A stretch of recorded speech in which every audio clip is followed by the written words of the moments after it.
Pose দিয়েই আছে, photo তোলা হয়ে যাচ্ছে তাও পোজ দিয়েই আছে। এত কেনাকাটা করলাম যে শেষমেশ আমাদের একটা ব্যাগ কিনতে হলো। আর আমাদের এমন ফাটা কপাল যে ফুড কোর্টে গিয়ে খাওয়ার জায়গাই পাইনি।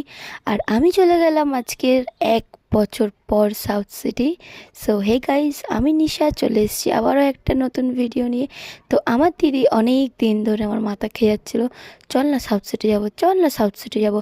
তো যেরাম কথা সেরাম কাজ, আমরা দুজন মিলে রেডি হয়ে বেরিয়ে পড়লাম সাউথ সিটি যাওয়ার উদ্দেশ্যে।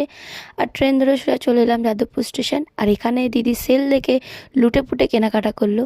আর এই দেখো এত কেনাকাটা করলো যে শেষমেশ আমাকে একটা ব্যাগ কিনতে হলো। তারপর অটো ধরে চলে এলাম একদম সাউথ সিটি। আর সাউথ সিটি এসছি, চা খাবো না এটা তো হতেই পারে না, এটা তো আমিও শোনাইতে পারবোই না। তারপর চলে এলাম সাউথ সিটির সামনে ঢুকবো বলে। আর সত্যি বলছি 1 বছর পর সাউথ সিটিতে এলাম তো মনটা যেন একটু আলাদাই খুশি খুশি লাগছিল, কারণ সাউথ সিটিতে যখন কাজ